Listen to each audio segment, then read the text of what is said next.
Gio, notre invité, là, il vient du Chili. J'ai peut-être peur d'avoir de la misère à prononcer son nom. Mon nom, va. Mais non, c'est Alvaro Quento Munoz. Non. Bien, là. C'est pas ça pantoute, man. C'est pas ça pantoute. C'est Alvaro Quento Munoz. Ouais. Hey, les amis! Oh, Ariel! Ouais, Ariel! Hey, ça Yes, va? sir, yes, sir. Viens t'asseoir. Oui. Viens t'asseoir. Peut-être que tu pourrais nous aider sur la prononciation du nom Oui, il y de a quelque notre chose qui invité. marche. Il y a quelque chose qui marche pas ici, là. Ok. Le nom, c'est Alvaro Cueto Munoz. Ah! Voilà, les amis. Ah, ça, c'est un vrai Chilien, là. Tantôt, c'était un petit peu québécois. OK? C'est beau, là, mais là, voilà la correction. Merci, Ariel. Yes, sir.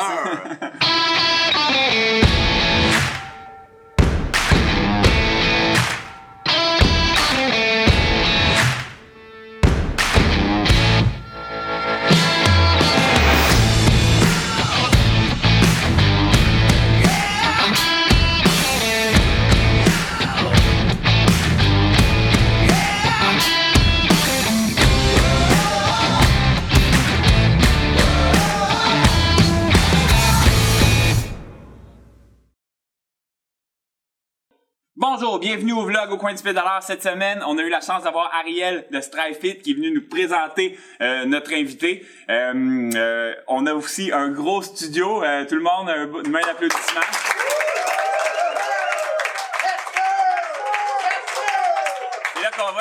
C'est là qu'on voit qu'Alvaro est quand même très populaire. Alors, c'est justement, sans plus tarder, mon invité, Alvaro Cueto Munoz.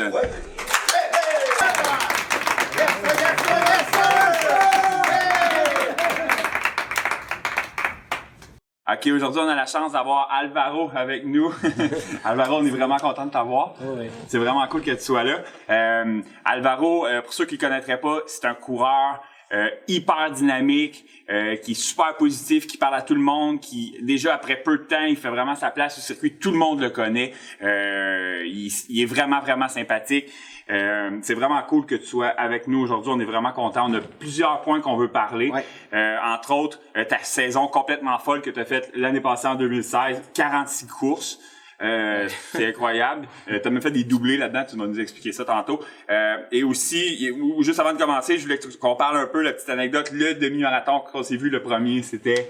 vas-y. En octobre 2014, je Ah ouais. pense à Saint-Élie-de-Caxton. À Saint-Élie-de-Caxton, une petite course dans un village, je crois, hein? C'est un village dans Mauricie. Oui, c'est le village de la Mauricie, Ouais, Fred Pellerin. Là. Puis ouais, c'est ça, le village de Fred Perrin. Puis il nous emmenait de l'arrivée au départ en navette. Je pense qu'on était 38 au départ de cette course-là, je sais pas. Ouais, pas beaucoup, On n'était pas gros. Puis quand il nous emmenait, on pouvait voir à rebours le trajet qui nous attendait dans le sens contraire. Ouais, c'était 21 km D'autobus. un autobus. Ouais, puis il y avait des virages en épingle, des côtes, c'était épouvantable. Là, on disait, aïe, on va vraiment courir là-dedans. Mais oui, tu sais, c'était le trajet qu'on faisait. Puis quand on est arrivé au site de départ, il manquait les tapis de départ de course. Il n'y avait rien, là. On savait pas ce qui se Puis passait. il y avait plein de trous creusés par une place qui allait chercher du sable. C'est vraiment une carrière là, où on dirait que c'était le Grand Canyon version québécois. Là. Ouais, On se puis- demandait qu'est-ce qui allait se passer. Là. Nous autres, on avait vraiment peur de se faire liquider puis de pitcher en bas, là. Tu sais, là, on savait pas, là, il y avait même pas de tapis de course, rien. Il y avait juste un gars qui criait 1-2, 1-2 avec un haut-parleur. En tout cas, finalement, on a fait cette course-là. Ça s'est bien passé. On a fini dans les premiers, moi, puis toi. ouais. Puis on reste Juste un à ouais. côté de l'autre, là, presque, Ah, là. c'était le fun. Alvaro, suite à cette course-là, on t'a un petit peu perdu de vue, ça a l'air, là, dans le circuit, t'as fait moins de courses un peu. Moi, j'ai continué à faire des courses, là, j'en ai fait beaucoup. Après ça, on s'est revus en début de 2016, où tu avais des objectifs assez particuliers. Là, tu as vraiment eu une saison complètement folle l'année passée. Pourquoi autant de courses? Tu as fait 44 courses au Québec, une course en Ontario, puis une course au Chili que tu vas nous parler plus tard. Ouais. Pourquoi autant de courses? En 2015, je faisais juste des courses une fois de temps en temps, environ peut-être 5, 6, je me rappelle plus. Et le déclic, ça a été vraiment en décembre 2015. Je me suis blessé au soccer, j'étais une jambe dans le plâtre, le péroné. 1 mois et demi à pas pouvoir bouger, à être obligatoirement sédentaire. Et ça m'a... J'étais en train vraiment de frôler la maladie mentale. Ouais. Je capotais littéralement. Et donc, quand j'ai commencé à me rétablir, une course, une après l'autre, et sans m'en rendre compte, au mois de juin, j'étais déjà rendu à presque une vingtaine de courses. Ça roulait, là. Chaque fin de semaine, j'y allais, j'y retournais sans arrêt, là. C'était rendu une drogue. Puis qu'est-ce que tu allais rechercher? C'est l'adrénaline de la fin de l'arrivée. Là. Oui, c'est parce que comme joueur de soccer, quand tu comptes un but, t'es heureux, c'est l'adrénaline, c'est une poussée de joie assez incroyable. Mais la course, quand t'arrives, je pense que tout le monde partage cette même émotion. Quand t'arrives à la fin de ton exploit, t'es content. Et donc, on dirait que je voulais toujours répéter ça. Et ce qui était incroyable, c'est que je découvrais une magie là, communautaire qu'au Québec, on dirait d'autres fois, avant, on avait tendance beaucoup à se rassembler et on dirait que ça commence à revenir, mais à travers le sport. Là. Alvaro, dans les courses, il y a un peloton qui est réservé aux élites, ok. Ce peloton-là, il est quand même, je te dirais, faible, ok, en pourcentage de gens d'inscription. La plupart des gens qui sont là, c'est monsieur, madame, tout le monde, qui sont là pour s'amuser en famille. C'est là la masse là, des coureurs aussi. Là, il y a du monde qui sont en forme, il y a du monde qui sont moins en forme, il y a des enfants, il y a des plus âgés, il y a des plus jeunes. Dans le fond, tu voulais me parler de ça un peu, là, ouais. Le niveau compétitif, oui. À quelle importance ça a pour toi? Ben, au départ, dans ma tête, être une élite, j'avais pas vraiment une définition de c'était quoi vraiment, là. Mais quand j'ai commencé à participer à quelques courses et arriver dans les premiers, les gens, tu fais le podium, tu montes, là, c'est une émotion complètement différente. T'es dans un buzz, t'es vraiment content. Et là, c'est là qu'à ce moment-là, ça peut différer deux sortes de personnes. Celui qui compétitionne contre lui-même essaie de se surpasser, et celui qui compétitionne un peu par rapport aux autres. Qu'essaie de battre les autres. Ouais, toujours regarder autour de soi au lieu de se regarder soi-même. Et là-dessus, c'est pas toujours évident. Moi, je peux dire que avec un peu mon observation, j'ai constaté que la course à pied est devenue presque quasi une religion, pas juste pour moi, mais pour bien des gens. Et moi, dans la vraie vie, je suis enseignant d'histoire et j'aime ça faire des parallèles. Ça m'intéresse beaucoup, ça. Ouais. Et avant, il y a 50 ans, les Québécois se rassemblaient autour de l'église. On allait tous à l'église. Quelques-uns y allaient pour les bonnes raisons, pour essayer d'épier leur foi ou d'un peu se ressourcer. Devenir meilleur. Et d'autres étaient là plus pour le show, les potins, etc. Et donc, je me rends compte qu'à la course aussi, à pied, on peut être je sais pas si c'est pour les bonnes raisons, mais être là pour se dépasser soi-même ou un peu regarder autour de soi et c'est un peu là-dessus qu'on joue. Tu te considérais dans quelle gang, toi? Peut-être un peu des deux. Oui, en effet, parce que on est toujours en compétition avec soi-même, mais on s'empêche pas de regarder, on va jamais s'empêcher de regarder un peu autour de soi. Et ce qui est bien aussi, c'est que des fois, des personnes sont meilleures que toi et tu les prends comme cible pour justement aller te surpasser. Mais tu te rappelles à Saint-Élie-Caxton où j'avais fini 4e, ça veut te dire que j'étais un élite? Hein? Mais hein? Ok, good. Tout le monde te reconnaît. Quelle est la définition d'une élite? T'es hot, là. Mais déjà, c'est quoi élite? Moi, je me compare à d'autres, là, toujours. Je vais toujours pas me comparer, mais je visualise d'autres athlètes comme Abdul Aziz Kimba Diago, là. Je le regarde, je vois ses entraînements, il est incroyable. Ah, tu l'as bien dit, Ariel est pas venu te corriger. Non, c'est ça. Il est inaccessible à mes yeux, mais en termes de modèle, ben, c'est quelque chose à suivre. Peut-être que moi, je suis un modèle pour quelqu'un, mais moi, il y en a d'autres qui sont des modèles pour moi, et je pense que c'est ça. On a toute une idole, hein. Je suis définitivement. Entièrement d'accord. Merci. Ah, ouais. Alvaro, avec tes 44 courses au Québec en 2016, t'as pratiquement fait le tour du Québec. Là.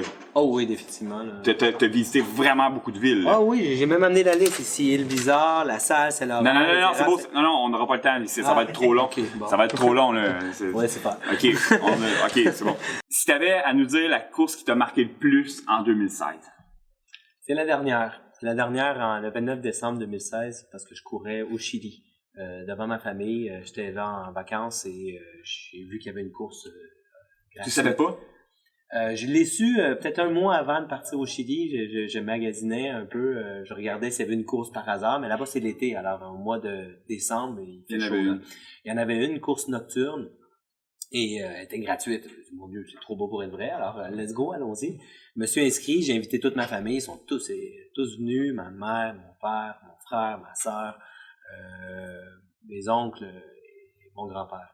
Donc, ils étaient tous présents et c'était... quand on est parti, bon, évidemment, c'est sur un effet d'entraînement, tout le monde est content, de bonne humeur. Et quand je suis rendu au 8e kilomètre, je me rends compte que je suis 3e et le 4e me dépasse. Il accélère. Moi, je me dis, c'est pas normal qu'il accélère comme ça au 8e kilomètre. C'est pas très stratégique. Mais je pense que c'était le gars de la place pour que tout le monde l'applaudissait, tout le monde le nommait par son nom. Et au virage, je me rends compte que l'arrivée est là. Là, j'accélère, j'ai pas le choix et... Finalement, c'était pas un 10 km. Non, c'était un 8.5, quelque chose du genre. Alors, t'as pas ça que le dépliant, il disait? Non, définitivement pas. Alors, justement, je pense justement, là, on a une vidéo, puis c'était vraiment une finale assez incroyable. Et ce qui m'a le plus ému, c'est que mon grand-père, qui a jamais été vraiment un grand-père genre gâteau, qui exprime beaucoup ses émotions, mais il s'est littéralement jeté dans mes bras pour me féliciter. Il était fier. Alors moi, j'étais comme, waouh, j'ai 35 ans, puis ça m'était jamais arrivé. Alors, pour moi, c'était en combien de temps t'avais fait ton 10 km? Vu que c'était un 8.5? Le 8.5, ouais, je pense que c'était 28 minutes, quelque chose du genre. Ben, ton grand-père, il pensait que tu venais de battre le record mondial. Ah, lui, il pensait que j'étais beau farab ce soir. Non, mais c'est ça. Il manquait 1.5. C'est bon, good. C'est pas grave, c'était vraiment une belle expérience. C'est vraiment cool. C'est la dernière, donc voilà. Super. Alvaro, tes projets pour 2017?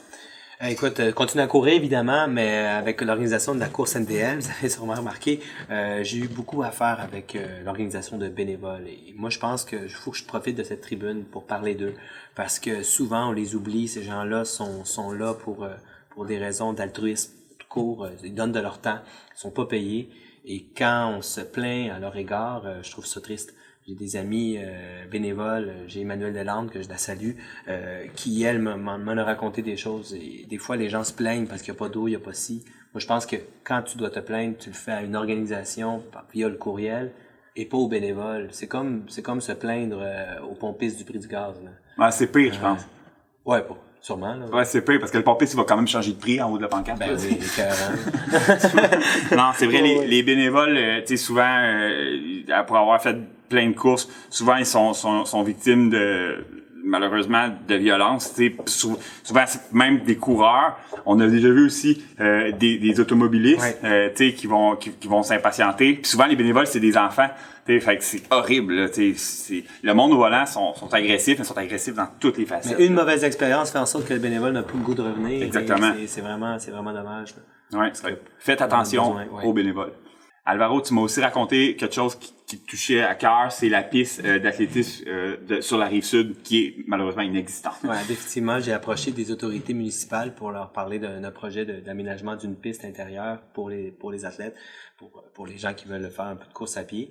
Je trouve ça très triste. On en retrouve un peu partout dans le territoire québécois, à Montréal, sur la Rive-Sud, mais du côté de Vaudreuil-Dorion. On en a une à Terrebonne. Québec. Donc, je trouve ça dommage parce que c'est pas une question uniquement de bâtir une infrastructure pour en bâtir une. C'est pour offrir aux coureurs, à ceux qui veulent s'entraîner, un endroit sécuritaire. Parce que des fois, tombe la nuit, l'hiver, les intempéries, le vent, le froid, même la chaleur accablante, l'humidité.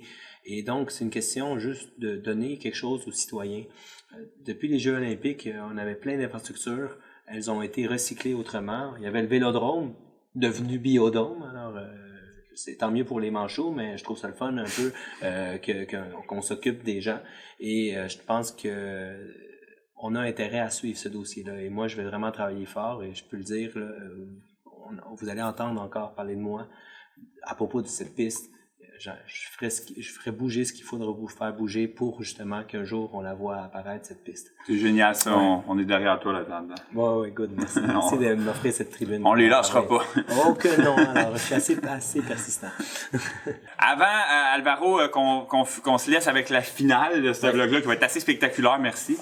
Tu voulais nous dire que tu étais ambassadeur pour une course qu'on connaît tous les deux très bien. Oui, c'est la Grande Vadrouille qui aura lieu en septembre. En septembre, oui. Toujours une semaine avant le marathon de Montréal. Oui, c'est ça. Je suis ambassadeur. C'est vraiment une petite course familiale. Je voulais justement montrer. Circuit endurance à Vaudreuil. Oui, c'est vraiment une organisation. Notre amie Sarah Champagne qui s'en occupe très bien. Excuse-moi. Il y a du chien et chat qui vit ici, c'est normal. Oui, c'est normal. Alors, C'est ça, parce que je vais courir avec ma fille. puis- Hey, c'est toi? Oui, c'est moi avec ma fille. Qui, Tu passes sur des pancartes à cette heure? ben, ils m'ont donné ça en cadeau, c'est Wow. super. Ben, alors, c'est Camélia, ma fille. À cette course-là, il y a beaucoup, ils mettent beaucoup l'emphase sur les enfants. Il y a une course de petites filles habillées en princesse, puis il y a une course de petits gars habillés en super-héros. Fait que c'est vraiment cool. Ah, Et à la fin, tout le monde se bat, là. Bon, ouais, c'est un c'est un street fight. Mais c'est autant, c'est très familial, un peu comme les aspirants aussi. Ouais, les aspirants, notre course qui a lieu le 8 octobre. Avant de terminer avec la fin cachée, qui risque d'être assez spectaculaire, merci. OK. Alvaro, je demande toujours à mes invités de me laisser quelque chose qui vont rester en arrière dans le décor du vlog. Qu'est-ce que tu m'as apporté, Alvaro? Moi, je t'ai apporté quelque chose que tu pourras laisser et pourquoi pas porter aussi. C'est Ah, wow! la course, mais avec Matt Ron en arrière. Ah, wow! C'est Alors, malade. c'est Ariel, notre ami de tantôt, qui a fait une camisole. C'est cool, ça. Alors, tu pourras l'essayer Certain. la porter fièrement et bien sûr la laisser ici. C'est sûr que je la porte. Oui, c'est sûr. définitivement, là, c'est C'est ça. cool. Ben, tu sais, wow, c'est vraiment généreux. Je l'apprécie Matt Ron. énormément. Avant de signer la table, Alvaro, je tiens à dire que t'es un athlète que nous autres, au coin de pédaleur, on trouve exceptionnel. T'es humble. T'es sûrement un des coureurs les plus puissants que j'ai jamais vus. On est vraiment content. On va suivre ta carrière, on va suivre ta saison. Un gros merci. Ah, merci beaucoup, merci beaucoup. Malade. Et voilà.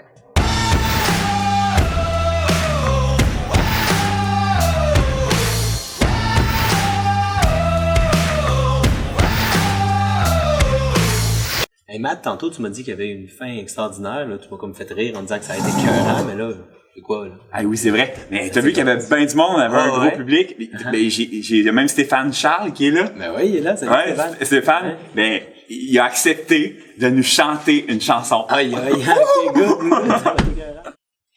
Et si j'aimerais errer son but, et si j'aimerais me perdre, assurément, et si je me trompais de route, et si je me doutais chaque fois, dis-moi, malgré tout, tu me suivrais sans trop savoir ce que la vie nous réserverait, mais malgré tout, tu partirais même si je te disais qu'on serait seuls tous les deux, à jamais, malgré tout, tu me dirais sans trop le savoir ce que la vie me réserverait, et je peux continuer comme ça. Ben, qu'est-ce que tu fais la semaine prochaine? La semaine prochaine, je cours. C'est beau, Steph, merci. Ciao. Merci, Steph.